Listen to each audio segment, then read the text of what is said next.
যদি পৃথিবীর কোনো অন্ধকার জঙ্গলেও আল্লাহ সুবহানাহু ওয়া তাআলা কবুল করে সেখানেও যেতে হবে, ঠিক কি না?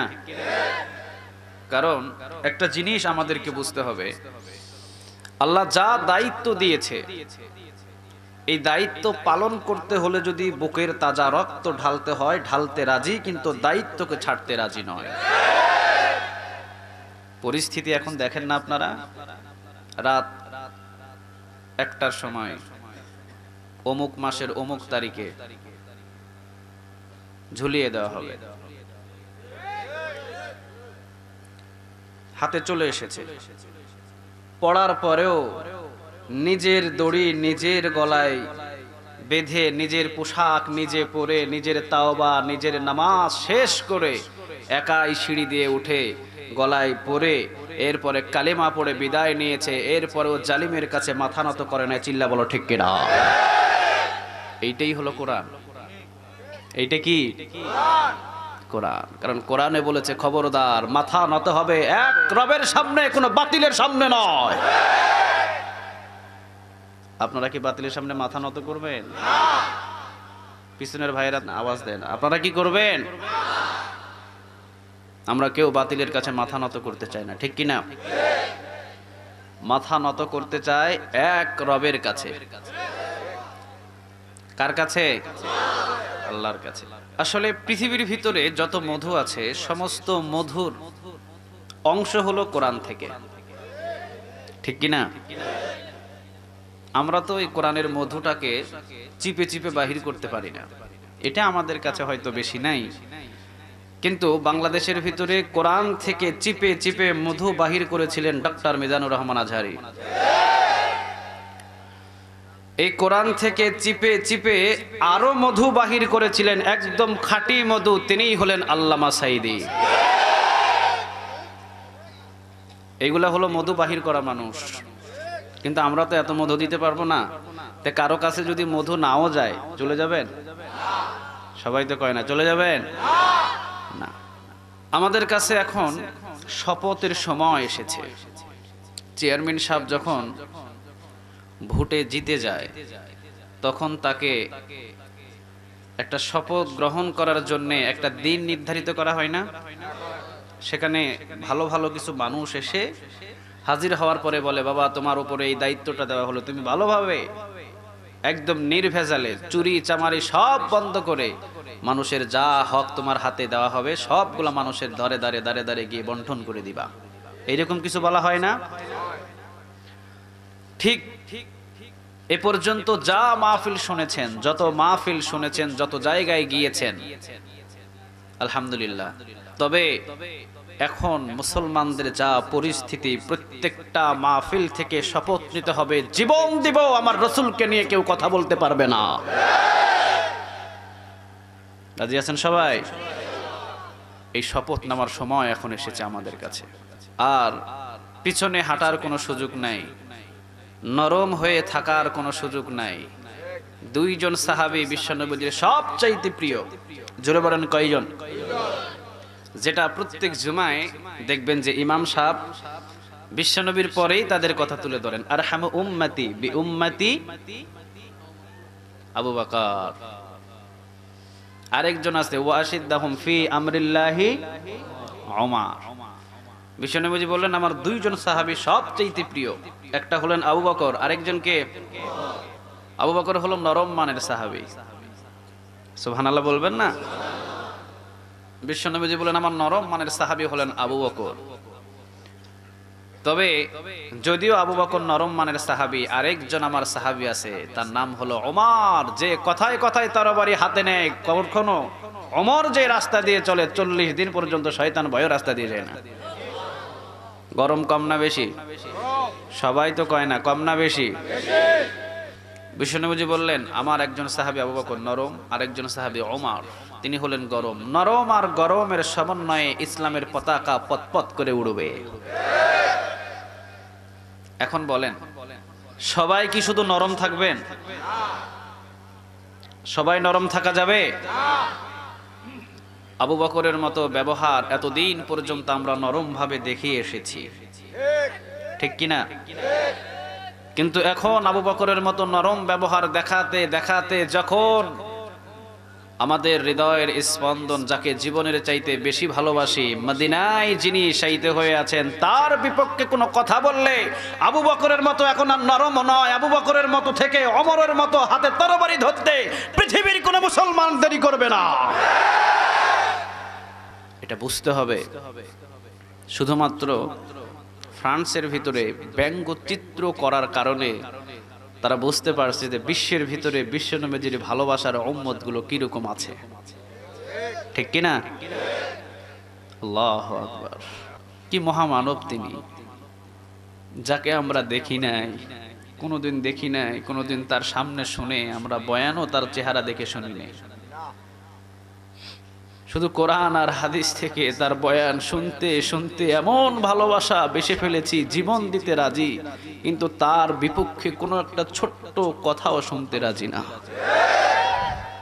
নাস্তিকগুলো বুঝতে পারলো যে কে এই মুহাম্মদ সাল্লাল্লাহু আলাইহি ওয়াসাল্লাম, কে যে কুরাইশ বংশে জন্ম নিল, যাকে নিয়ে ফ্রান্স ছোট্ট একটা ব্যঙ্গচিত্র করার কারণে পৃথিবী ধ্বংসের দিকে নিয়ে গিয়েছিল মুসলমান, ঠিক না?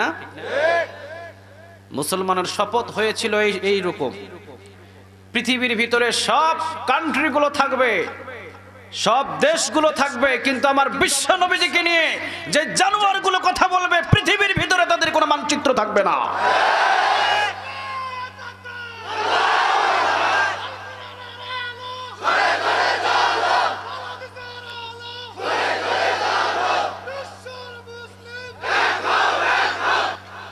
তো এই জন্য এখন সময় এসেছে মুসলমানদের কাছে কিছু মেসেজ পৌঁছে দেয়া। আজকে অনেক মাহফিলে গেলে ছোট্ট একটা চিঠি 4 থেকে 5 লাইনের লিখে হাতে দিয়ে দেয়, হুজুর এই যে নেন। আমি বললাম এটা কে দিয়েছে? বলেন উপর থেকে দিয়েছে। কোথায় থেকে? উপর থেকে। আমি বললাম উপর থেকে চিঠি দিল, ব্যাপারটা বুঝলাম না। উপর থেকে চাপ আছে। কোথায় থেকে চাপ আছে? উপর থেকে। আমি বললাম উপর থেকে চাপ আছে, ভালো কথা, উনারে চাপ দিছে কে? উনার উপরে যিনি আছে উনি ওকে চাপ দিচ্ছে। ওরে চাপ দিছে কে? উনার উপরে যে আছে সে তাকে চাপ দিয়েছে। আমি বললাম সেলিমউদ্দিন ভাই, এই চিঠিটা রাইখা দেন, পৃথিবীর যত মানুষ চাপ দিয়েছে তার চাইতে আরশে আজিম থেকে আল্লাহ আমাকে চাপ দিয়েছে, কথা বলতেই হবে। কোরআনের কথা যখন বিশ্বনবীজি তুলে ধরলেন, বিশ্বনবীজির মুখ চেপে ধরার জন্য আবু জেহেল আসে নাই? কথা কন না কেন? বিশ্বনবীজির মুখটা চেপে ধরে কি আবু জেহেল ধরে রাখতে পারছে? কথা বলেন, পারছে? পারছে? ইউরিদুনা লিউতফিউ নূরাল্লাহি বিআফওয়াহিহিম ওয়াল্লাহু মুতিম্মু নূরিহি ওয়ালাউ কারিহাল কাফিরুন। আল্লাহ বিশ্বনবীদের সান্ত্বনা দিয়ে বললেন, নবী আপনি এত পেরেশান হয়েন না, এতটা চিন্তিত হয়েন না। আপনি, কাফেরেরা চায় কোরআনের আলোটাকে নিভিয়ে দিতে, আর আমি আল্লাহ সুবহানাহু ওয়া তাআলা চাই পৃথিবীর আনাচে কানাচে কোরআনের আলোটাকে পুষিয়ে দিতে। সুবহানাল্লাহ বলবেন না? আল্লাহ রাব্বুল আলামিন বলেন, ইন্না নাহনু নাযালনা যিকরা ওয়া ইন্না লাহু লাহাফিজুন।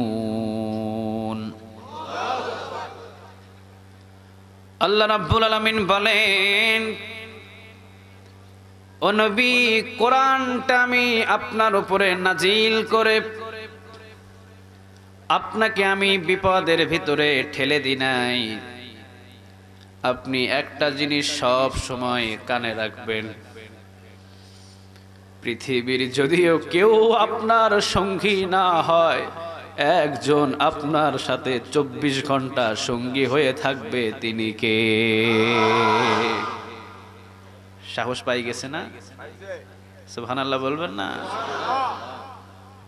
সাথে সাথে আল্লাহ রাব্বুল আলামিন নবীকে ডাক দিয়ে বললেন, ও নবী পৃথিবীর ভিতরে ঘোষণা দিয়ে দেন, যারাই নাকি কোরআনের কথাগুলো জমিনের ভিতরে বলা শুরু করবে, তাদের গর্দানটাকে, তাদের গলাটাকে তাদের শাসিটাকে চিপে ধরার জন্যে যুগের পর যুগ মানুষগুলো বিতাড়িত হয়ে তাদের পেছনে লেগে থাকবে গো নবী। আপনি তাদেরকেও ঘোষণা করে দিয়ে যান, তারাও যেন কোনো ভয় না পায়, কোনো ডর না পায়, কোনো চিন্তিত যেন না হয়। যদিও পৃথিবীর কেউ তার পাশে না থাকে, বলে দেন গো নবী একজনা পাশে থাকবে, তিনি হলেন আমার আল্লাহ। এখন বলেন তো দেখি, আমার রব যদি আমার সাথে থাকে আমার কোনো ভয় আছে? আওয়াজ দিতে হবে, ভয় আছে? আছে। মুমিন কখনো ভয় করে না। মুমিন কি ভয় করে? না। এখন তো মাঝে মাঝে মুমিনদেরকে ভয় দেখানোর জন্য অনেকে চ্যালেঞ্জ ছুড়ে মারছে, খেলা হবে। কি হবে? শুনছেন এটা? সবাই মনে হয় শুনে নাই। কি হবে? কি হবে? খেলা হবে। খেলা হওয়ার জন্য সমান সমান পিলারের দরকার আছে না? তো সমান সমান প্লেয়ারের দরকার খেলা হতে হলে। ওইদিকে 11 জন, এইদিকে কি? এইদিকে 20 জন হলে হবে? ওইদিকে 11 জন, এইদিকেও 11 জন। খেলা হবে এই কথা বলে যদি মাঠে নামো, বিরিয়ানি টাকা বকশিশ দিয়েও তো তোমাদের কোনো ধরনের কোনো আয়োজন হয় না। আর কোরআনের মাহফিলের দিকে একটু তাকিয়ে দেখো না, কোনো টাকা নাই, পয়সা নাই, কিছু নাই, লক্ষ লক্ষ মানুষের ঝড় নেমে যায়। তে প্লেয়ার আগে সমান করো তোমরা, খেলাটা পরেই হবে। এক খেলা হওয়ার জন্য সমান সমান দলের প্রয়োজন। দল কি সমান আছে? কথা বলেন, সমান আছে? আছে। খেলা হবে বলে মাঠে নামতে দেরি হবে, পিঠের চামড়া নিয়ে ঘরে যাইতে পারবে না। খেলা হবে, ডাক দেয় খেলা হবে। আর আমরা খেলছি না, বদরের যুদ্ধে খেলছি না আমরা? 313 জন খেলছি, কয়জনের সাথে? সবাই বলেন 1000। খেলা হবে বলে পৃথিবীর মুসলমান আর মুমিনদেরকে ভয় দেখায় না। মুমিন খেলে না, খেলে না, কিন্তু যখন খেলে মুমিন আর তাদেরকে ছাড়তে রাজি হয় না। খেলা হবে বলে মুমিনদেরকে ডর দেখাও মিয়া, কি নিয়ে খেলা করবে তুমি? বাংলার ভিতরে যত কোরআন প্রেমিক আছে এরা যদি স্যাপ দেয়, স্যাপের স্রোতে তো ভেসে চলে যাবে। খেলা হবে। আরেকজন ভয় দেখাইতেছে মুমিনদেরকে, চুপচাপ বসে থাকবা। 3টা অপশন দিয়েছে, তাই না?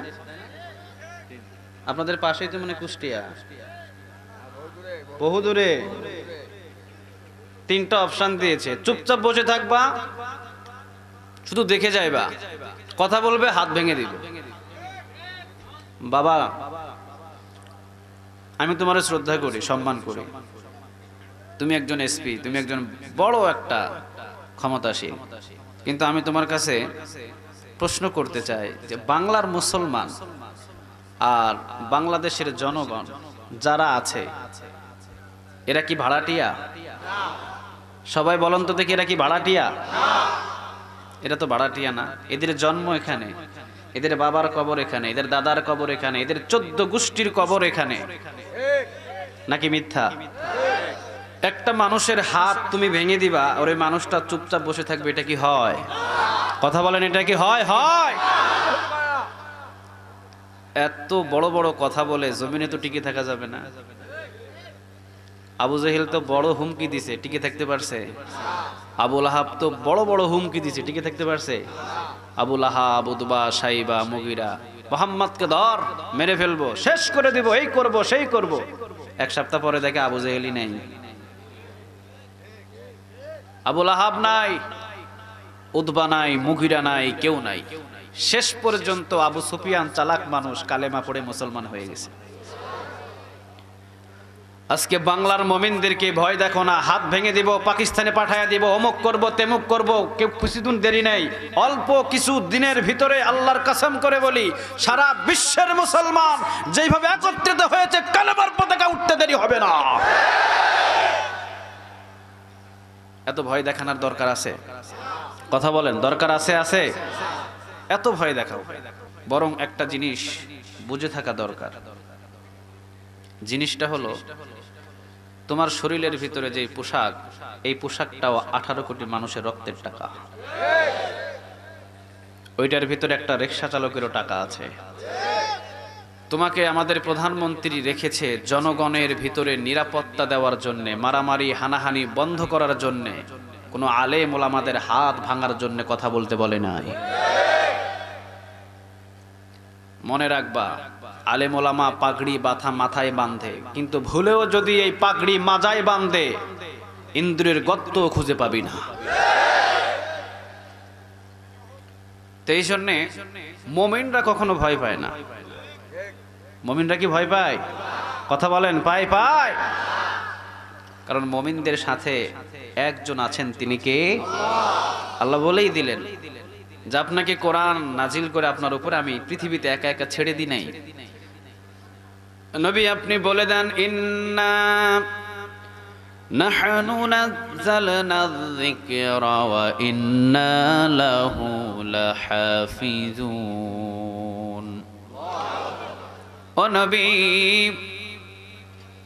আপনি বলেন তো দেখি, আমি আল্লাহ রাব্বুল আলামিন কি কোরআনটা নাজিল করে আপনাকে জমিনের ভিতরে একা একা ছেড়ে দিয়েছি? আমি আল্লাহ রাব্বুল আলামিন এইরকম রব নই।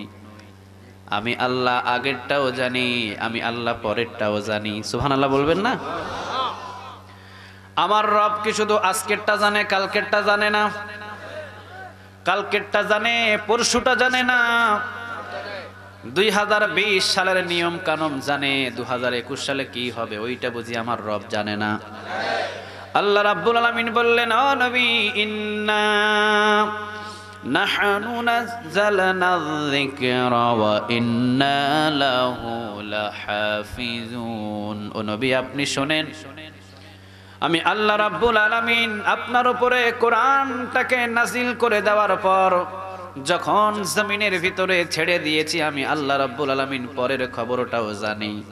আপনার বিপক্ষে একদল কাজ করবে, তারা যদিও মানে কোরআনটা সত্য কিতাব, কিন্তু তারা চুরি করতে পারবে না, ডাকাতি করতে পারবে না, মিথ্যা কথা বলতে পারবে না, টেন্ডারবাজি করতে পারবে না, জুলুম করতে পারবে না। তারাই শুধু কোরআনের বিরোধিতা শুরু করে দেবে। পরিস্থিতি তো এখন আগের মতো নাই, নাকি আগের মতো? আগের মতোই। বিশ্বনবীর সময়ও যে এরকম ভাবে বিরোধিতা করেছে কোরআন, এখন তো নাই। এখন কয় আছে? তাহলে আছে। আমার দাদার ঘর থেকে এলো বাবা, বাবার ঘর থেকে আমি, আমার ঘর থেকে আরেকজন সন্তান হবে, তার ঘর থেকে আরেকজন সন্তান হবে। বংশ টিকে থাকবে কি থাকবে না? আবু জেহেল যদিও চলে গেছে, আবু লাহাব যদিও বিদায়, উদবা শাইবা যদিও বিদায়, নাতি পুতি এখনো কোরআনের বিরোধিতা করে। কিন্তু আমরা পাগল নয়, এটা আমাদের ইতিহাস সাক্ষী। আমরা জানি এই কোরআনের বিরোধিতা একটা দল করে যাবে সারা জীবন। এইটার ভয়ে হুমকি ধুমকি খায়া আমরা কোরআনের কথা বলে ছাড়ে দেব? এত সোজা? এত সোজা না। বরং আমরা এখন শপথ নিতে যাচ্ছি। শপথটা হলো, পৃথিবীর আনাচে কানাচে যেই জায়গাতে কোরআনের দাওয়াত এখনো পর্যন্ত পৌঁছে নাই, মাথায় যদি সুতার টুপি খুলে লোহার টুপি পরতে হয়, লোহার টুপিও পরবো। আল্লাহর কসম করে বলি, ওই জায়গাগুলোতে কোরআনের দাওয়াতগুলো পৌঁছে দেব। আপনারা থাকবেন তো সাথে? সবাই তো কয় না, সবাই থাকবেন। আল্লাহ রাব্বুল আলামিন বললেন, ইউরিদুনা লিয়ুতফিউ নূরাল্লাহি বিআফওয়াহিহিম ওয়াল্লাহু মুতিম্মু নূরিহি ওয়ালাউ কারিহাল কাফিরুন। ও নবী, কাফেরেরা চায় এই কোরআনের যে নূর, যে আলো, এই আলোটাকে নিভিয়ে দিতে। নবী গো, আমি আপনারে বলে দিলাম, জীবনে কোনোদিন এই মানুষগুলো কোরআনের আলোটারে নিভাইতে পারবে না। কারণ কোরআনের আলোটারে জ্বালায়া দিছেন একজন, তিনি কে? এর সুইচ একটা আছে, সুইচটা কার কাছে বলেন তো দেখি? লাউহে মাহফুজে একদম সুন্দরভাবে যত্ন সহকারে রেখে দিয়েছে। সুবহানাল্লাহ বলবেন না? যদি আগুন লেগে ধ্বংস হয়ে যায়,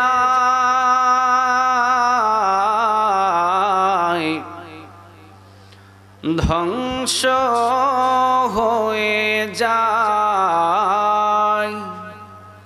যদি আগুন লেগে যাই পুড়ে যায়, আগুন লেগে যাই পুড়ে যায়, পৃথিবীর সব বইয়ের দোকান বিশ্ব থেকে হারাবে না পবিত্র কোরআন, বিশ্ব থেকে হারাবে না পবিত্র কোরআন। ঠিক কি না? এত সোজা না। আল্লাহ বললেন, নবী এই কোরআনটা এমন একটা কিতাব, যেই কোরআনের আলো আছে, যে ধরবে এই কোরআন সেই আলোর ভিতরে ডুবে যাবে, আর যেই জায়গায় আলো থাকবে চুরি করা যাবে না। সুবহানাল্লাহ বলবেন না? যুক্তি দেখছেন আল্লাহর কেমন যুক্তি? আল্লাহু আকবার। আল্লাহ বললেন, নবী যেখানে লাইটের আলো জ্বলবে ওই জায়গার ভিতরে চুরি করা যাবে না, ডাকাতি করা যাবে না, মিথ্যা কথা বলা যাবে না, ধর্ষণ করা যাবে না, নির্যাতন করা যাবে না, 5 ওয়াক্ত নামাজের রিমান্ডে নেওয়া যাবে না। ঠিক না?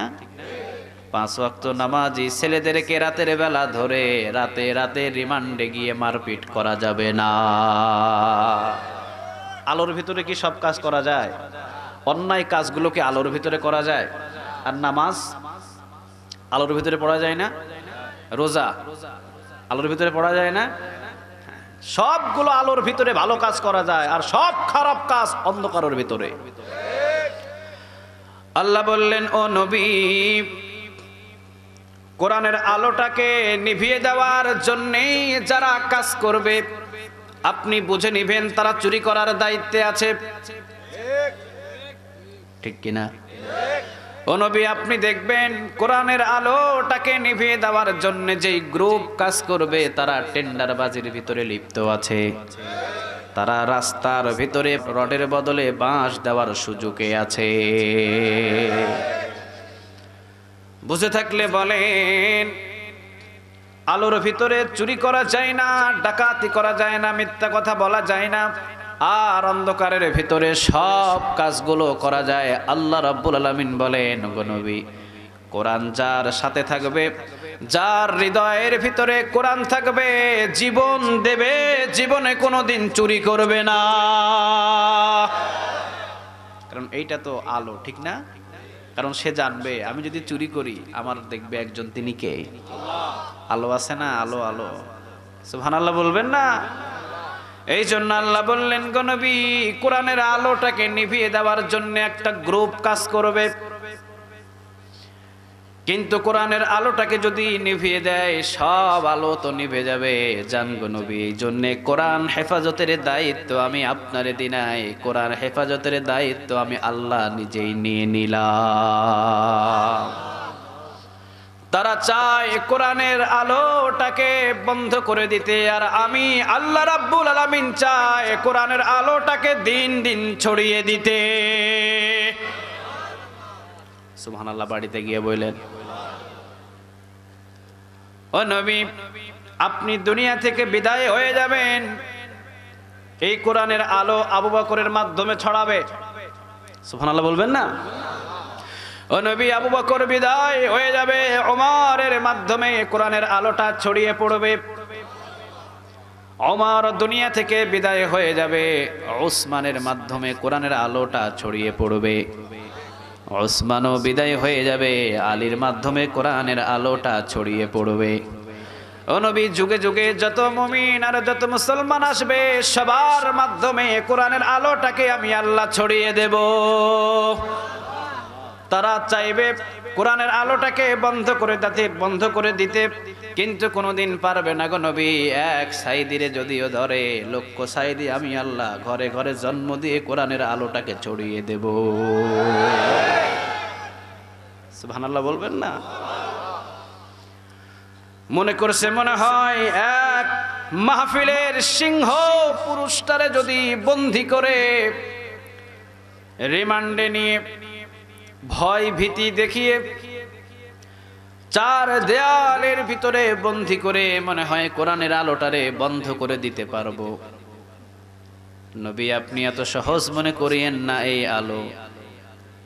আমি যুগে যুগে এমন কিছু সিংহ পুরুষ পাঠাবো, হাজার বাধা অপেক্ষা করেও তারা কোরআনের কথা বলে সম্ভব করবে। জীবনে তারা ভয় পাবে না। সুবহানাল্লাহ বলবেন না? চার দেয়ালে বন্দী করা হলো, মনে করা হলো মাহফিলের সিংহ পুরুষটারে বন্দী করে দিয়েছি। বুঝতে হবে এক সিংহ যদি বন্দী করা হয় কিন্তু সিংহের বাচ্চারাও আছে না নাই? আল্লাহর কসম করে বলি, এক সাইদি বন্দী হলে 100 সাইদিরে জন্ম দিবে কে? 100 রে বন্দী করলে 1000 রে জন্ম দিবে কে? 1000 যদি বন্দী করা হয় 1 লক্ষ রে জন্ম দিবে কে?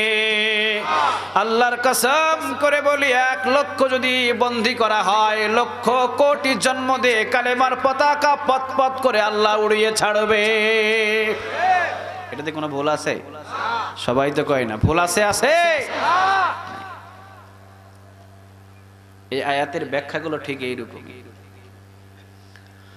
তারা চায় কোরআনের আলোটাকে নিভিয়ে দিতে, আর আমি আল্লাহ রাব্বুল আলামিন চাই কোরআনের আলোটাকে দিন দিন ছড়িয়ে দিতে। সুবহানাল্লাহ বলবেন না? আচ্ছা পারবে কে বলেন তো দেখি? সবাই তো বললো না, এটা তো ইমানের প্রশ্ন। কে পারবে? আল্লাহ। আল্লাহর সাথে যুদ্ধ লেগে কারো পারার ক্ষমতা আছে? রব একদিকে, পৃথিবীর সব মানুষ একদিকে, জিতবে কে? আল্লাহ বলছেন আমি ছড়িয়ে দিব কোরআনের আলো, পৃথিবীর কোন মানুষ এই আলোটারে নিভাতে পারবে না। আসুন দ্বিতীয় নম্বর এবারে সাবজেক্টে আসি। এই কোরআনের সাথে যদি আমার সম্পর্ক হয়, সম্মানটা কেমন বাড়বে? সবাই তো কয় না, কেমন বাড়বে? অনেক বাড়বে। আপনাদের এলাকার এমপি সাহেব আছে না? এমপি সাহেবের ড্রাইভার যিনি, আপনাদের গ্রামের যদি কোনো মাতব্বর বিপদে পড়ে, এমপি সাহেবের ড্রাইভারের নাম্বার খুঁজে, ঠিক কিনা? কেন খুঁজে? কারণ এমপি সাহেবের ড্রাইভারে ফোন দেওয়ার সাথে সাথে সেখান থেকে খবর এমপি সাহেবের কাছে পৌঁছানো যাবে। আর এমপি সাহেবের সাথে যদি একটু হ্যাঁ হু করে, বিপদ থেকে বেঁচে যাব, ঠিক না? এমপি সাহেবের সাথে ড্রাইভার থাকার কারণে ড্রাইভার সাহেবের এখন মূল্য আছে না নাই? কিন্তু এমপি সাহেব যদি পরের দিনে বাহির করে দেয়, কেউ ফোন দেবে? সবাই কয় না, ফোন দেবে? দেবে। এমপি সাহেবের জন্য ড্রাইভারের একটু সম্মান, ঠিক কিনা?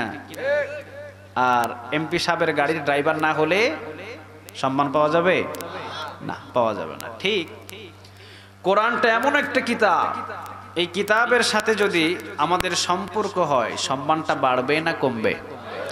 আওয়াজ দিতে হবে, বাড়বে না কমবে? আপনাদের এলাকার ভিতরে সবচেয়ে দামি একটা কাঠের নাম বলেন তো দেখি। কি কাঠ? সেগুন কাঠ দিয়ে আপনি একটা খাট বানালেন। কি বানালেন? খাট। 50,000 টাকা দিয়ে একটা খাট বানানোর পর প্রতিদিন যদি এই খাটের উপরে আপনি ঘুমান, আপনি কি সকালে উঠে সালাম করেন? কোনোদিন সালাম করছেন? না। সবচাইতে নিম্নমানের একটা কাঠ, আমের কাঠ। কিসের কাঠ? আমের কাঠ দিয়ে যদি আপনি একটা রেহেল বানান, আর ওই ছোট্ট রেহেলের উপরে যদি এই 30 পারা কোরআন প্রতিদিন তেলাওয়াত করেন, ভুল করে যদি লাথি লেগে যায়, কি করবেন? সবাই কয় না, কি করবেন? সালাম করবেন। 50,000 টাকা দিয়ে খাট বানাইছেন, ওখানে তো প্রতিদিন ঘুমায়, সালাম নাই জ্ঞান। আর এই জায়গাতে 50 টাকা দিয়ে শুধু একটা রেহেল কিনছেন, লাথি লাগার লাগে সালাম করেন কেন? বুঝতে হবে কোরআন থেকে বহু দূরে সেগুন কাঠের খাট, এই জন্য হাজার লাথি সালাম নাই, কিন্তু কোরআনের সাথে যদিও কম দামি কিন্তু জড়িয়ে থাকার কারণে লাথি লাগলে সালাম করে, সম্মান দিছে কে? আওয়াজ দিতে হবে কে? এই জন্য মুমিনদেরকে বলে যায়, পৃথিবীর যতই ঝড় আসুক আর যাই আসুক না কেন, কোরআন যতক্ষণ পর্যন্ত বুকের সাথে লাগিয়ে থাকবেন, আল্লাহর কসম করে বলি পৃথিবীর কোনো মানুষ আপনাকে সম্মান না দিলেও ফেরেশতারা আপনাকে স্যালুট দেবে। পৃথিবীর সম্মানের আমাদের প্রয়োজন নাই, কারণ সম্মান আমরা একজনের কাছ থেকে চাই। বলেন তো তিনি কে? আওয়াজ দিতে হবে কে? সেই কোরআন থেকে আমরা সূরাতুল বাকারা, কোন সূরা? সূরাতুল বাকারা, এর ভিতরে একটা সবচেয়ে দামি একটা আয়াত আছে। বলেন তো দেখি আয়াতটার নামটা কি? আয়াতুল কুরসি। মাশাআল্লাহ মাশাআল্লাহ। সব জিনিসের এক একটা শ্রেষ্ঠ আছে না? আছে আছে। আল্লাহ রাব্বুল আলামিন বলেন, ও নবী আপনি জানিয়ে দেন জমিনের ভিতরে সবচেয়ে দামি জমিনটা হলো যেই জায়গার ভিতরে কাবা ঘর আছে। জমিনের ভিতরে সবচাইতে দামি জায়গা আমি কাবা ঘরকে নির্মাণ করে দিলাম। সুবহানাল্লাহ বলবেন না? ও নবী, মানুষদের ভিতরে একটা শ্রেষ্ঠ মানুষ আছে, সব মানবদের ভিতরে শ্রেষ্ঠ যে মানব আছে রাসূলুল্লাহ। বিশ্বনবীর সাথে কাউকে তুলনা করা যাবে? সবাই তো কয় না। তুলনা করা যাবে? যাবে না, কারো তুলনা হবে না আমার রাসূলের সাথে। সুবহানাল্লাহ বলবেন না?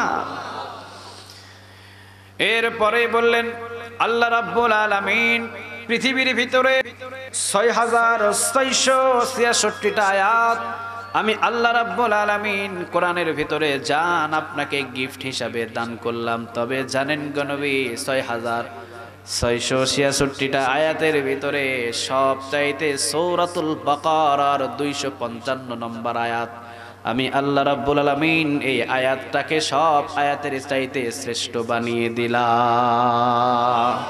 সুবহানাল্লাহ বলবেন না? এর নাম হলো আয়াতুল কুরসি। কি বলেন তো দেখি? এই কোরআনের ভিতরে সবচেয়ে দামি আয়াতটাই হলো আয়াতুল কুরসি। আজকে সেইটা থেকে আপনাদের সামনে দুইটা কথা বলতে চাই। রাজি আছেন সবাই? সবাই তো কয় না। সবাই রাজি? আল্লাহ রাব্বুল আলামিন বলেন, ও নবী আপনি জানেন আয়াতুল কুরসি কি? আপনি জানিয়ে দেন সব মুমিন আর মুত্তাকি বান্দাদেরকে জানিয়ে দেন আয়াতুল কুরসি হলো এমন একটা আয়াত যেই বান্দাগুলো প্রত্যেক ফরজ নামাজের পর সালাম ফিরানোর পর, ফরজ নামাজের পরে যখন আয়াতুল কুরসি পড়বে, এই আমলটা যদি বান্দাদের মৃত্যু পর্যন্ত থাকে, মৃত্যুর আগেই আমি আল্লাহ রাব্বুল আলামিন বান্দার জন্য জান্নাতটা ওয়াকফ করে দিয়ে দিব। সুবহানাল্লাহ। এটা কি যেমন তেমন আমল? কথা বলেন। কারণ এই আয়াতুল কুরসি যারা প্রত্যেক ফরজ নামাজের পর পড়বে, আমি আল্লাহ রাব্বুল আলামিন জান্নাতটা মৃত্যুর আগে তার সামনে তুলে ধরব। সুবহানাল্লাহ। বাড়িতে গিয়া বললেন। এই জন্য বুঝতে হবে এইটা যেমন তেমন কোনো আয়াত নয়, এটা এমন একটা আয়াত। আবার বিশ্বনবী বললেন আয়াতুল কুরসি হলো এমন একটা আয়াত আল্লাহ রাব্বুল আলামিন আমারে জানিয়ে দিলেন, যদি কোনো জায়গাতে ভয় ভীতি থাকে আর কোনো জায়গায় যদি ভয় ভীতির কারণ হয়ে দাঁড়ায়, ও নবী আপনি আয়াতুল কুরসি পড়ে বুকের ভিতরে দম করে আপনি শুয়ে যাবেন। আমি আল্লাহ রাব্বুল আলামিনের পক্ষ থেকে ফেরেশতা দিয়ে আপনাকে এবং আপনার সকল উম্মতকে হেফাজত করব। ঘরের ভিতরে ভয় লাগে, আয়াতুল কুরসি পড়ে ঘুমাবেন, ভয়টা কাটায়া দিবে কে? আওয়াজ দিয়ে বলেন না কে? আসেন তৃতীয় নম্বর। এবার আল্লাহ রাব্বুল আলামিন বলেন, ও নবী আপনি জানিয়ে দেন মানুষ যখন মারা যায়, মানুষের কবরটারে জিয়ারত করার জন্যে, দেখাশোনা করার জন্যে ছেলে মেয়ে অথবা বিবি বাল বাচ্চা আত্মীয় স্বজন সবাই যায়। নবী গো, যে নাকি প্রত্যেক ফরজ নামাজের পর আয়াতুল কুরসি পড়বে, আমি আল্লাহ রাব্বুল আলামিন আপনার কাছে ওয়াদা করলাম, বান্দা যদি দুনিয়া থেকে বিদায় হয়ে যায়, কোন মানুষ যদি তার কবরটাকে জিয়ারত করার জন্য নাও আসে, আমি আল্লাহ ওয়াদা করলাম প্রতিদিন ৭০,০০০ ফেরেশতা দিয়ে বান্দার কবরটারে আমি আল্লাহ জিয়ারত করাবো। আচ্ছা, ফেরেশতা যদি আপনার কবর জিয়ারত করে আর কিছু লাগবে? সবাই তো কয় না আর কিছু লাগবে। এখন কে কে এই আয়াতুল কুরসিটা মুখস্থ করবেন? হাত তুলেন। আলহামদুলিল্লাহ, হাত নামান। আল্লাহ তুমি প্রত্যেকের কলিজার ভিতরে আয়াতুল কুরসিটার স্থান করে দাও, আমরা বলি আমিন। আওয়াজ দিয়ে বলেন আমিন। প্রথম দিনে যতটুকু শিখবেন, আল্লাহু লা ইলাহা ইল্লা হুয়া আল হাইয়ুল কাইয়্যুম, এইটা শিখবেন একদিনে। পারবেন না? একদিনে পুরোটা শিখতে হবে না। আল্লাহু লা ইলাহা ইল্লা হুয়া আল হাইয়ুল কাইয়্যুম, এটা শিখবেন একদিন। কয়দিন? একদিন। দ্বিতীয় দিন শিখবেন লা তাখুযুহু সিনাতু ওয়ালা নাওম, দ্বিতীয় দিন শিখবেন এইটা। তৃতীয় দিন লাহু মা ফিস সামাওয়াতি ওয়া মা ফিল আরদ, সুবহানাল্লাহ বলবেন না? দেখবেন যে এক সপ্তাহের ভিতরে আপনার আয়াতুল কুরসি মুখস্থ হয়ে গেছে। পৃথিবী এত দিন এত রাত আমাদের কাছ থেকে চলে যায়, একটা সপ্তাহ আল্লাহর এই কালামের এই আয়াতটা শেখার জন্য একটা সপ্তাহ কি আমরা দিতে পারি না? এটা কি ওয়াদা করতে হবে? ওয়াদা করাতে হবে? আমি সবার কাছ থেকে এতটুকু বিশ্বাস আছে, সবাই এক সপ্তাহের ভিতরে এই আয়াতুল কুরসিটা শিখবেন ইনশাআল্লাহ। আল্লাহ রাব্বুল আলামিন বলেন, পড়েন, আল্লাহু লা ইলাহা ইল্লা হুয়া আল হাইয়ুল কাইয়্যুম লা তাখুযুহু সিনাতু ওয়ালা নাওম লাহু মা ফিস সামাওয়াতি ওয়া মা ফিল আরদি মান যাল্লাযী ইয়াশফাউ ইনদাহু ইল্লা বিইযনিহি يعلم ما بين أيديهم وما خلفهم ولا يحيطون بشيء من علمه إلا بما شاء وسع كرسيه السماوات والأرض ولا يؤوده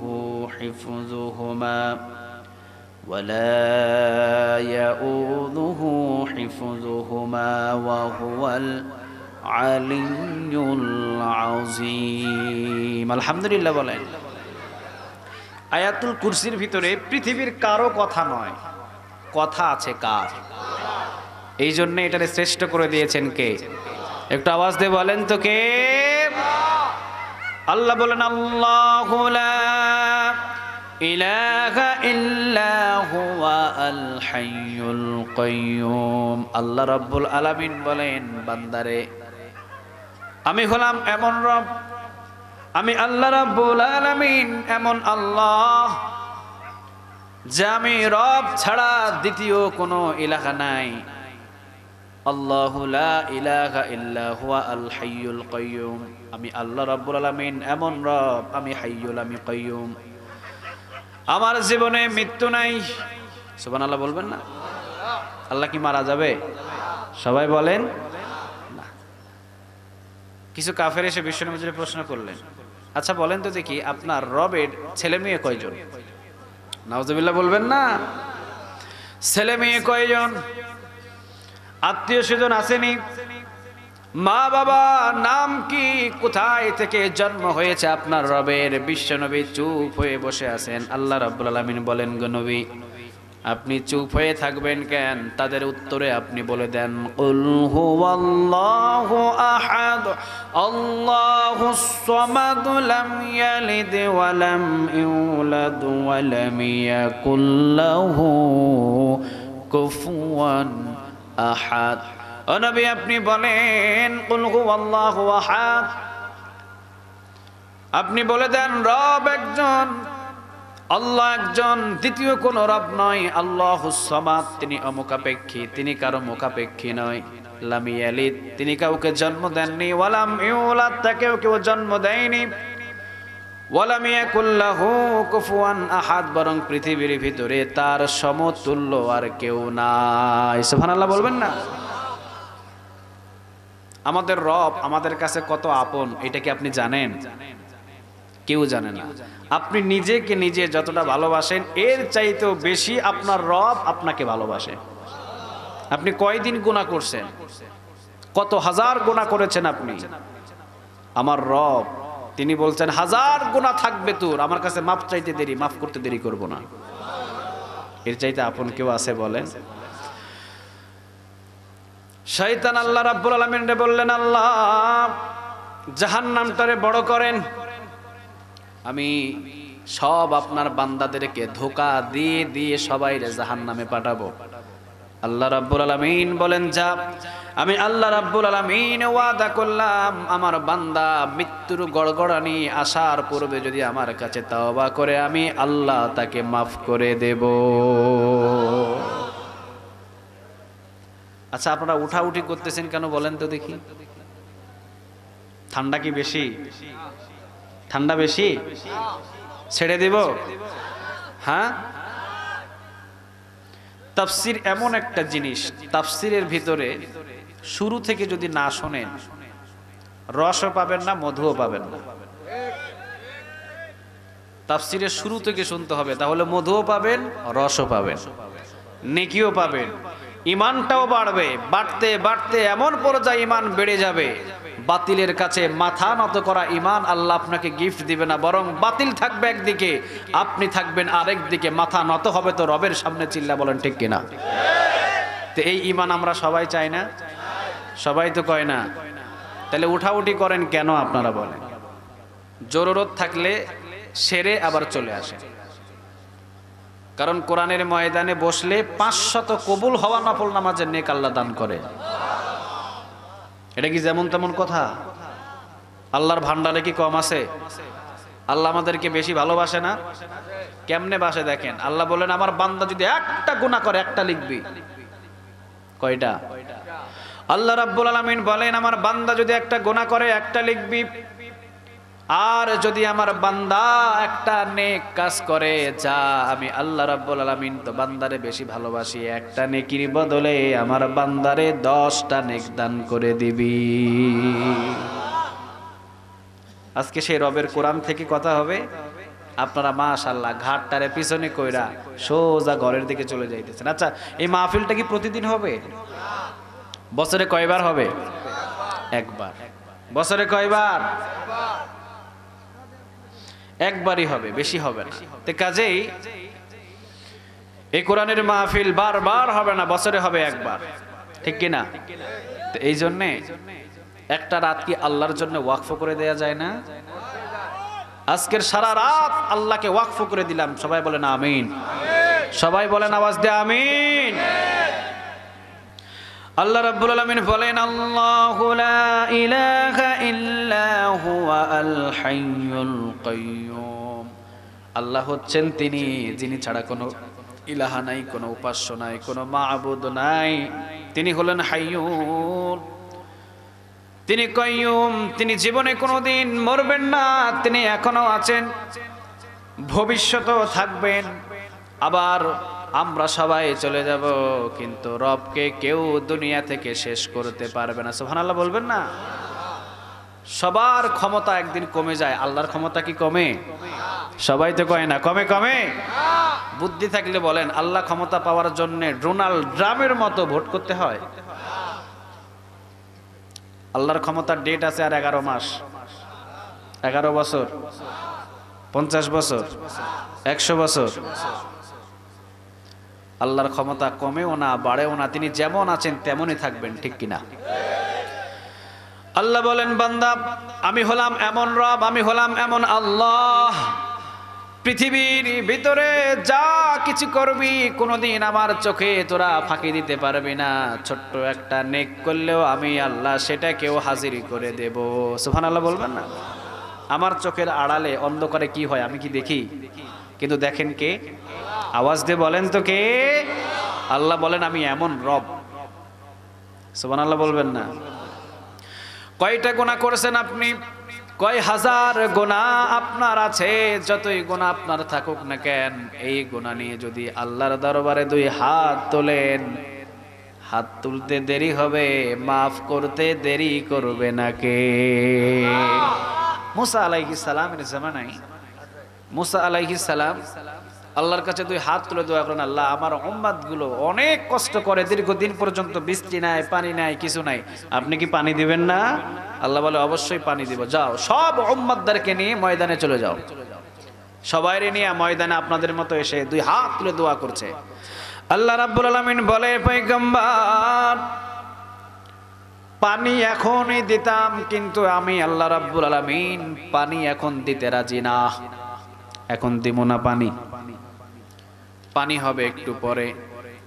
তবে তোমার যত বান্দাগুলো এই জায়গার ভিতরে উপস্থিত হয়েছে, এই জায়গার ভিতরে একটা বান্দা আছে এক সপ্তাহ আগে খুব মারাত্মক বড় গুনাহ করেছে, ওই গুনাহগারকে যদি না বাহির করো, আমি আল্লাহ রাব্বুল আলামিন জমিনে পানি দান করব না। চিন্তা করে দেখছেন, একটা গুনাহগার থাকবে, পানি দেবে না। মুসা আলাইহিস সালাম যুসু একটা জায়গায় বসে হুঙ্কার দিয়ে বললেন, কে আমার উম্মতের ভিতরে এক সপ্তাহ আগে বড় গুনাহ করেছে, তাড়াতাড়ি এই শিবির থেকে, স্থান থেকে বাহির হয়ে যা। তুই বাহির হইতে দেরি, আল্লাহ রাব্বুল আলামিন পানি আনতে দেরি করবে না। এক সপ্তাহ আগে যেই লোকটা গুনাহ ঠিক করেছে, তার কলিজার ভিতরে মোসাড়ে দিয়েছে, আমার রব তো আমাকে চিনে গেছে, আমার রব তো এমন রব। এখন সকল মানুষের সামনে যদি আমি গুনাহগার বাহির হয়ে যাই, অবশ্যই লজ্জা পাবো, শরম পাবো। সারা পৃথিবীর নয়, আশেপাশের সমস্ত মানুষগুলো আমার লজ্জা দিবে, আমি গুনাহগার। আমার জন্য আল্লাহর রহমত আসমানে আটকে থাকে। যা হাজার হাজার মানুষের সামনে বাহির হব না, নিজের শরমও পাবো না, দেখি আমার রবের কাছে একটু চাই, পাই কিনা। সুবহানাল্লাহ বলবেন না? আমার রবের কাছে চাইবো, পাবো কিনা একটু দেখি। দুই হাত তুলে আল্লাহ রাব্বুল আলামিনের কাছে মানুষের ভিতরে গোপনে গোপনে চুপি চুপি তাওবা করে ফেলেছে, আল্লাহ আমি আর জীবনে কোনোদিন একটাও গুনাহ করব না। ঝমঝম ঝমঝম করে বৃষ্টি জমিনে পড়া শুরু করছে। সুবহানাল্লাহ বলবেন?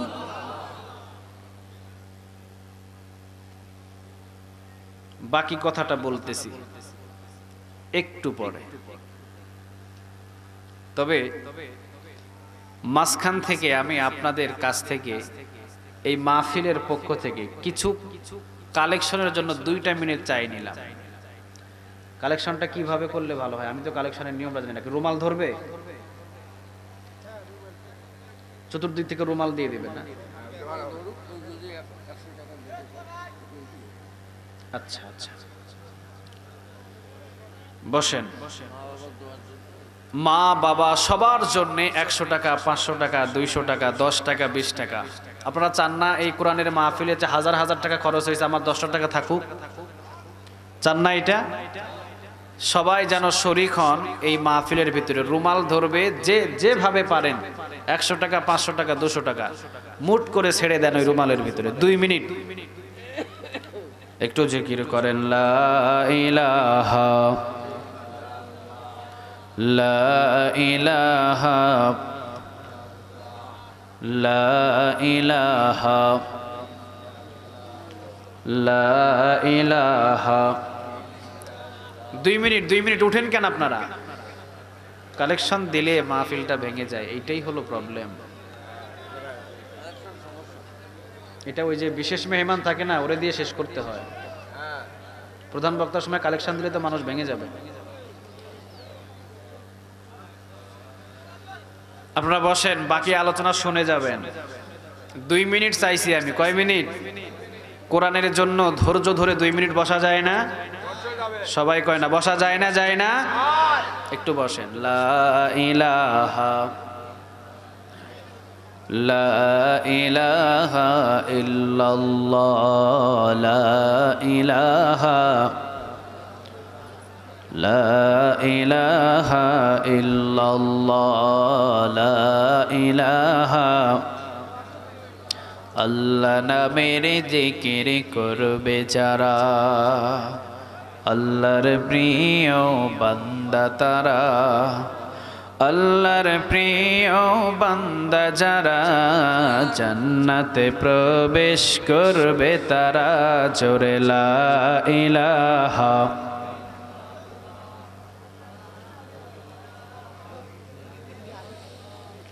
লা ইলাহা ইল্লাল্লাহ লা ইলাহা লা ইলাহা ইল্লাল্লাহ লা ইলাহা লা ইলাহা ইল্লাল্লাহ মুহাম্মাদুর রাসূলুল্লাহ সাল্লাল্লাহু আলাইহি ওয়াসাল্লাম। একটু শান্ত হয়ে বসা যায় না? বাকি যারা উঠে গেছেন আলহামদুলিল্লাহ, একটু সামনে আগায়া যদি বসেন আমার কথা বলতে আরো সহজ হবে। সামনে কি আসা যাবে? 5 সেকেন্ড করে, এক হাত করে আসা যাবে? যাবে? একটু আসেন, বেশি না, 2টা আয়াত থেকে কথা বলবো শুধু। আল্লাহু লা ইলাহা ইল্লা হুয়া আল হাইয়ুল কাইয়্যুম, দ্বিতীয় আয়াত লা তাখুযুহু সিনাতু ওয়ালা নাওম। ইনশাআল্লাহ শেষ করে দিব, মুনাজাত করে দিব আমি এই 2টা আয়াতের তাফসীর করে। আসেন, হ্যাঁ চুপচাপ এবার বসেন।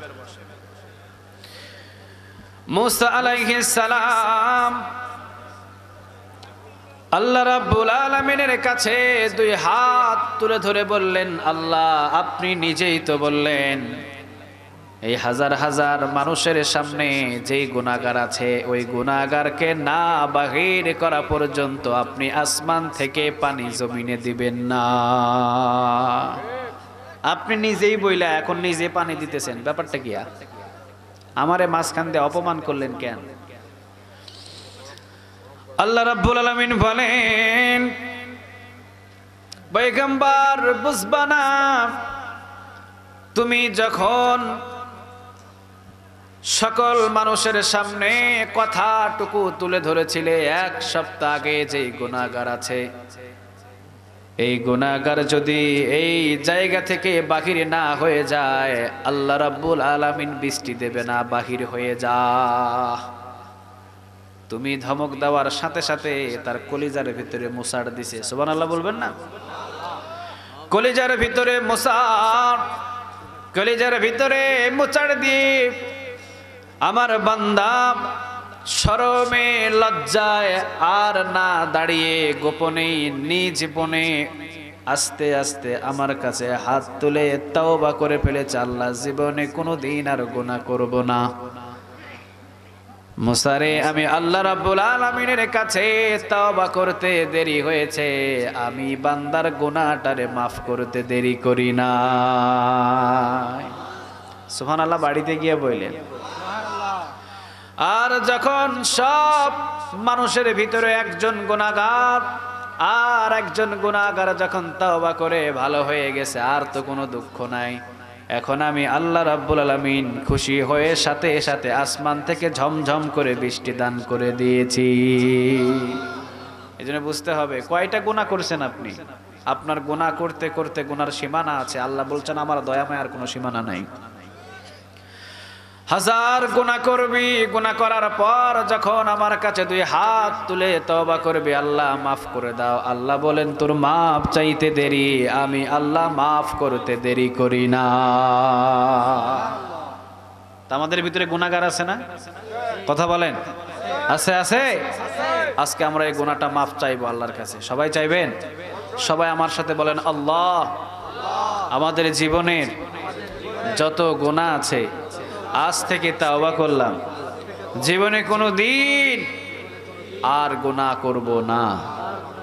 তবে এই ময়দানে আমাদের চোখের গুনাহ, হাতের গুনাহ, পায়ের গুনাহ, শারীরিক সমস্ত গুনাহ তুমি মাফ করে দাও। আওয়াজ দিয়ে বলেন আমিন। আরো জোরে বলেন আমিন। আল্লাহ বলেন আমি এমন রব আমি হাইয়ুল, আমি কাইয়ুম, আমি আল্লাহ মারা যাব না, আমার ক্ষমতা কমবে না। আল্লাহ রাব্বুল আলামিন বলেন লা তাআখুযুহু সিনাতুন ওয়ালা নাওম। সুবহানাল্লাহ বলবেন না? আল্লাহ বলেন আমার তন্দ্রামিও নাই, আমার ঘুমও নাই। পৃথিবীতে এমন মানুষ দেখাতে পারবেন ঘুম নাই? আছে এমন মানুষ? কিন্তু একজন আছেন, বলেন তো দেখি তিনি কে? মুসা আলাইহিস সালাম আল্লাহর একদিন প্রশ্ন করে বসলেন, আচ্ছা আল্লাহ আপনি ঘুমান না কেন? আপনার কি ঘুম আসে না? তন্দ্রামি আসে না? আল্লাহ বলেন না, আমার ঘুম আসে না। আল্লাহ বলেন আমার ঘুম নাই। মুসা আলাইহিস সালাম বলেন আমি একটু দেখতে চাই, আমার একটু দেখান না। বিশ্বাস করি কিন্তু একটু দেখাতে হবে। আল্লাহ বলেন ঠিক আছে, দুইটা কারণে আমি ঘুমাই না। জোরে বলেন কয়টা? আওয়াজ দিতে হবে, কয়টা? এই দুইটা কারণ বলেই মুনাজাত করে দিব। কষ্ট হবে আপনাদের? আমি জানি দীর্ঘ রাত হয়ে গেছে, এত রাত ধরে ধরে থাকাটাও ঠিক না। প্রথম নাম্বার, মুসা আলাইহিস সালাম আল্লাহ রাব্বুল আলামিন বললেন যাও, আমি যে ঘুমাই না এটার পরীক্ষা নিবা, পরীক্ষা দিতে রাজি। আল্লাহ রাব্বুল আলামিন মুসা আলাইহিস সালামের হাতে একটা কাচের গ্লাস, কিসের গ্লাস আছে না আপনাদের ঘরে? কাচের গ্লাস হাতে ধরাইয়া দিয়েছে। হাতের ভিতরে ধরিয়ে দেওয়ার পর আল্লাহ রাব্বুল আলামিন বললেন ধরো। কাচের গ্লাস সন্ধ্যার বেলা ধরে মুসা আলাইহিস সালাম দাঁড়িয়ে আছেন। এখন বাজে 6টা। জুড়ে বলেন কয়টা? একটু পরে 7টা, 7টার পরে 8টা, 8টার পরে 9টা, এরপরে 10টা, এরপরে 11টা, এরপরে 12টা। মুসা আলাইহিস সালামের চোখের ভিতরে চাপছে ঘুম। সুবহানাল্লাহ বলবেন না? ঘুমাইলে কি মানুষের খবর থাকে? কথা বলেন, থাকে? থাকে থাকে না। ঘুম এসেছে মুসা আলাইহিস সালামের চোখের ভিতরে। হাতের ভিতরে কি? দাঁড়াইতে দাঁড়াইতে ঘুমাই গেছে। হাতের গ্লাসটা কি আছে না পড়ে গেছে? ঠাস করে হাতের ভিতরের গ্লাস জমিনের ভিতরে পড়ে ঠাস ঠাস করে সব গ্লাসগুলো ভেঙে চুরমার হয়ে মুসা আলাইহিস সালাম লাফ দিয়ে উঠে 2 হাত তুলে আল্লাহর কাছে পানা চায়, আল্লাহ আমি বুঝি নাই, আমি বুঝি নাই। আল্লাহ রাব্বুল আলামিন ডাক দিয়ে বললেন পয়গম্বর তুমি দেখতে চাইছিলা যে আমি ঘুমাই না কেন? সাধারণ ঘুমের কারণে হাতের গ্লাস ধরে রাখা সম্ভব নয়। আমি আল্লাহ রাব্বুল আলামিন যদি ঘুমিয়ে যায় আসমান জমিন কে ধরে রাখবে? যেখানে খুঁটিও নাই, যেখানে রশিও নাই, সাগরগুলোকে কে ঠান্ডা করবে? যে জায়গাতে সাগরকে ঠান্ডা করার কারো ক্ষমতা নাই। সুবহানাল্লাহ বলবেন না? এই জন্য আমি আল্লাহ রাব্বুল আলামিন ঘুমাই না, কারণ আমি যদি রব ঘুমিয়ে যায় আসমানটা ভেঙে ভেঙে আমার বান্দাদের মাথার উপরে চেপে পড়বে, আর আসমান ভাঙলে জমিন থাকবে না, সবগুলো ধ্বংস হয়ে যাবে। যাতে সবগুলো ধ্বংস না হয় এই জন্য আমি আল্লাহ রাব্বুল আলামিন জেগে জেগে সবগুলো মজবুত করে ধরে রাখি। প্রথম নাম্বার কারণ, এই জন্য আমার ঘুমও নাই, আমার তন্দ্রামিও নাই। সুবহানাল্লাহ বলবেন না? আপনাদের এখান থেকে একটা সাগর বলেন, সাগর কতটুকু দূরে? বহু দূরে। আচ্ছা, বঙ্গোপসাগরের ঠিক মাঝখানে রাতের 3টা বাজে। কয়টা বাজে? রাতের 3টা বাজে। বঙ্গোপসাগরের উত্তালের ভিতরে আপনি নৌকার ভিতরে একজন, জোরে বলেন কয়জন? একজন। খুব বিপদে পড়ে গেছেন। বঙ্গোপসাগরের উত্তাল সমুদ্রের ভিতরে বিপদে পড়ে আপনি আপনার ভাইকে নাম ধরে ডাকতেছেন, আব্দুল করিম। কই রে আব্দুল করিম? আমি তো বিপদে পড়ছি, আমারে বাঁচা। সমুদ্রের মাঝখান থেকে আব্দুল করিম রে ডাকলে কি বাড়ি থেকে আব্দুল করিম শুনবে? কথা বলেন, শুনবে? শুনবে? আব্দুল করিমের কানে আওয়াজ যায় নাই। এবার ডাক দিছেন নিজের বাবারে, আব্বা আপনি কই? আপনি কোথায়? আমারে বাঁচান না, আমি তো সমুদ্রের মাঝখানে বিপদে পড়ে গেছি। আপনার আব্বা শুনবে? এবার ডাকছেন মারে, মারেও ডাকছেন, গলা ফাটাই ফেলছেন। মা শুনতে পাইছে? বন্ধুরে ডাকছেন, রাতের 3টা বাজে। যে বন্ধুর সাথে এত পিরিত, বন্ধুরে ছাড়া 1 কাপ চাই খাই না। বন্ধুরে ডাক দিয়েছেন, মাশাআল্লাহ। রাতে 3টা বাজে পড়ছেন বিপদে, বন্ধুরে ডাক দিয়েছেন। বন্ধু তো ঘুমে, বন্ধু তো শোনে না। আল্লাহ রাব্বুল আলামিন বলেন, পয়গম্বর মূসা, আমি আল্লাহ রাব্বুল আলামিন যদি রাতের ভিতরে ঘুমিয়ে যায় আর রাতের 3টা বাজে যদি আমার বান্দা বঙ্গোপসাগরের মাঝখানে উত্তাল ঢেউয়ের ভিতরে বিপদে পড়ে যায়, আমার বান্দা তার মাকে ডাকবে, তার বাবাকে ডাকবে, তার বন্ধু বান্ধব সবাইরে ডাকবে, কিন্তু কাউরে পাবে না। আর আমি রাতের বেলা যদি আমি রব ঘুমিয়ে যাই, আমার বান্দা যদি আল্লাহ বলে ডাক দেয়, আমি আল্লাহ রাব্বুল আলামিন ঘুমিয়ে আছি, ঘুমাইয়া থাকলে কে আমার বান্দারে বাঁচাবে? এই জন্য আমি সারা রাত জেগে থাকি, কোথায় আমার বান্দাগুলো বিপদে পড়বে, আমি রব বলে ডাক দিতে দেরি আমারে, আমি আল্লাহ হাজির হইতে দেরি করি না।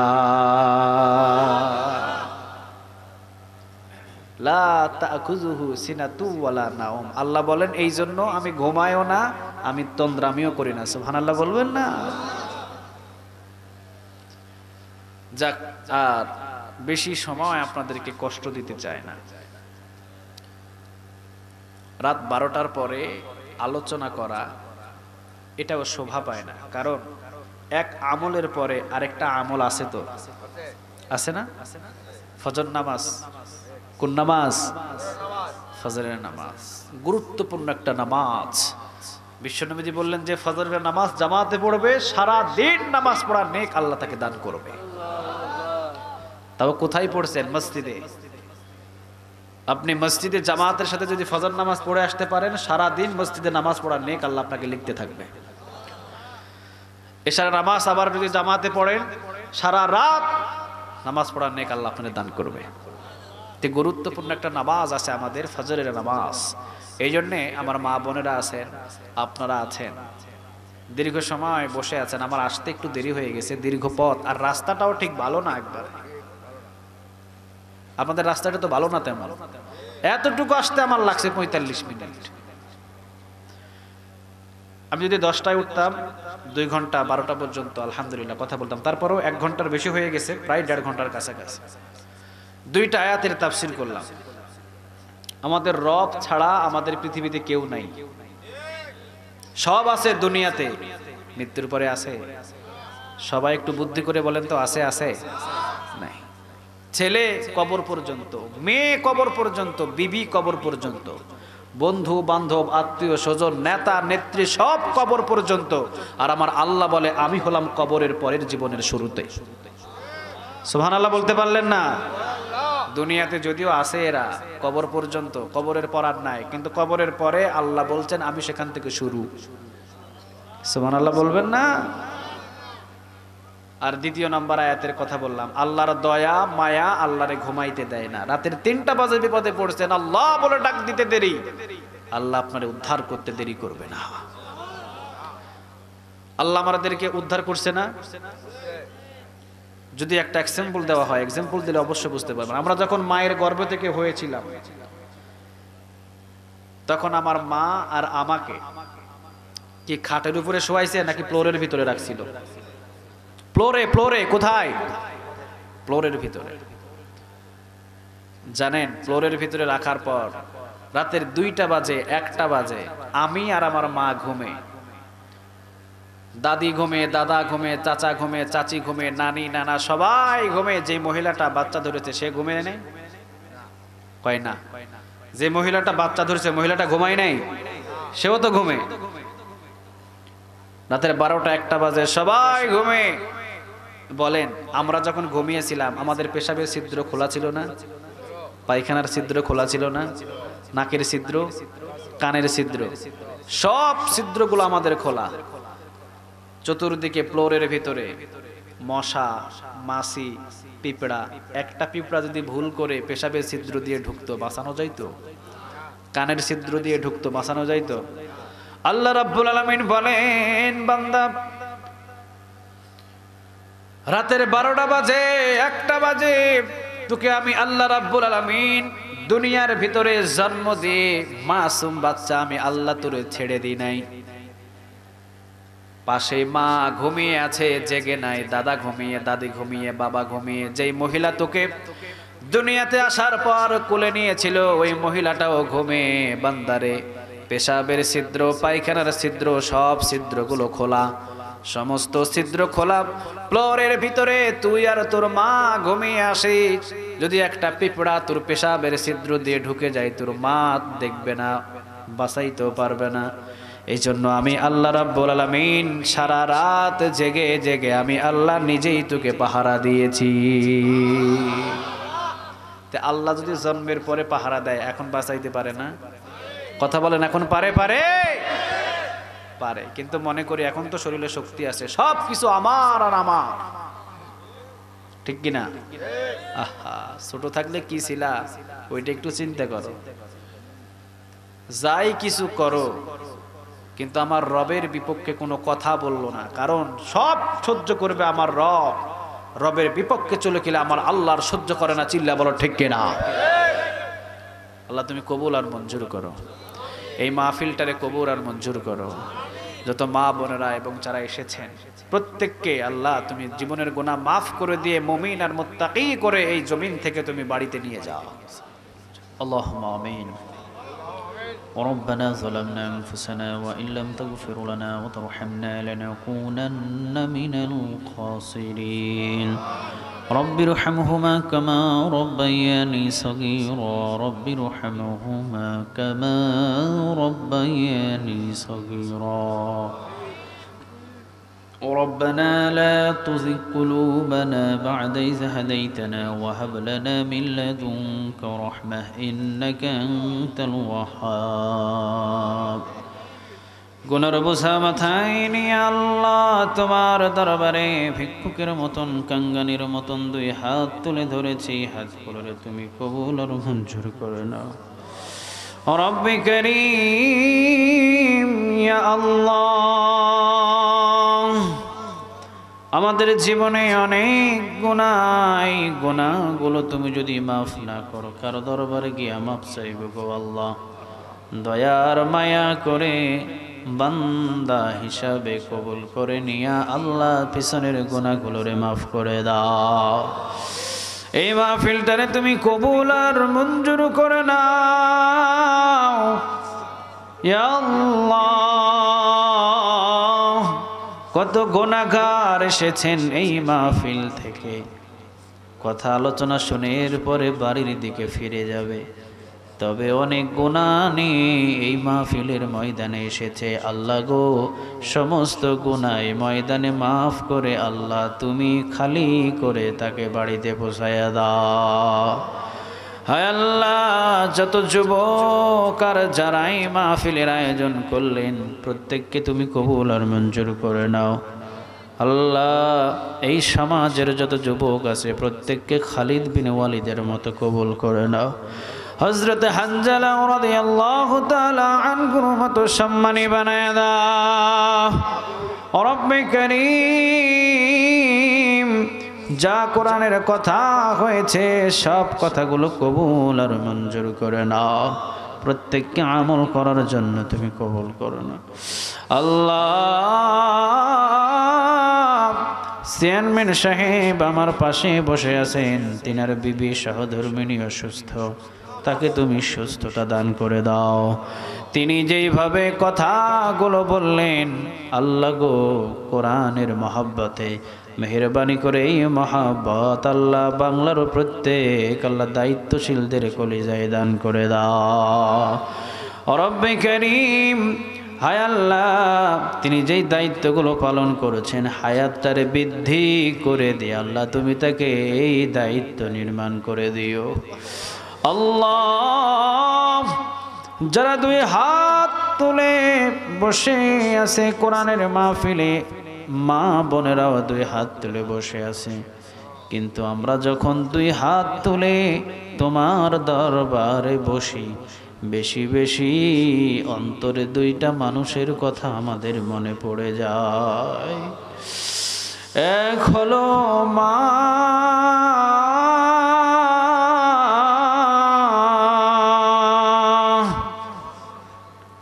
মা এমন একটা ছোট্ট শব্দ, মনে হয় সারা দুনিয়ার মধু লুকায়া আছে। মা যে কি জিনিস এখনো পর্যন্ত আমরা বুঝি নাই। তবে হ্যাঁ, পৃথিবীর সব হাতের চাইতে সন্তানের জন্য ওই হাতটা বড় দামি হাত। বিশ্বনবী বললেন, পৃথিবীর সবাই যদি দোয়া করে, দোয়া কবুল হবে কিনা কোনো গ্যারান্টি নাই, কিন্তু তোমার মা যদি একটু তোমার জন্য দোয়া করে, ওই দোয়াটা আল্লাহর আরশে গিয়ে ধাক্কা লেগে যায়। বিশ্বনবীর সামনে একজন সাহাবী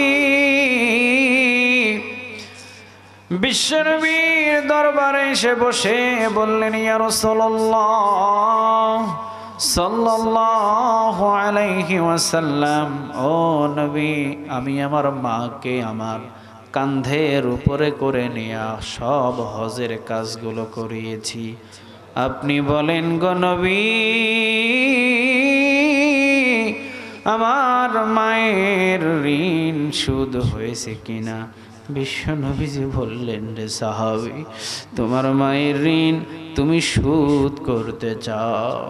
বলো সাহাবী, আল্লাহ রাব্বুল আলামিনের কথা যদি কোনো সন্তান নিজের বুকের চামড়া দিয়া মায়ের পায়ের এক জোড়া জুতা বানায়া দেয়, এরপরেও মায়ের এক ফোঁটা দুধের ঋণ শোধ হবে না।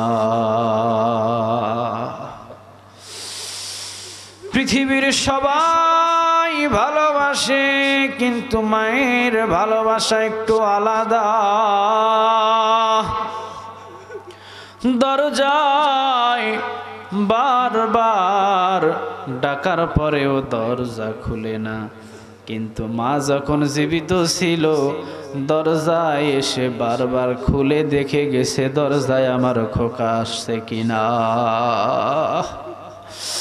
মায়ের ঋণ জীবনে কোনো দিন শোধ করা যাবে না। বিশ্বনবী সাহাবীর ধমক দিয়ে বললেন, সাহাবী, তুমি তোমার মায়ের ঋণ শোধ করতে চাও?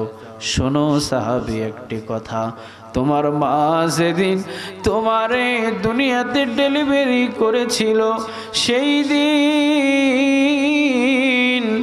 মা জিহাদের মতো রক্তাক্ত হয়ে গেছে। তুমি জানো না রে সাহাবী, যখন কলিজার সন্তান মায়ের তলপেট বরাবর আসে, সাহাবী রে, মা যখন চিৎকার দেয়, মায়ের এক একটা চিৎকারের ভিতরে এক একটা মৃত্যুর যন্ত্রণা লুকায়া থাকে।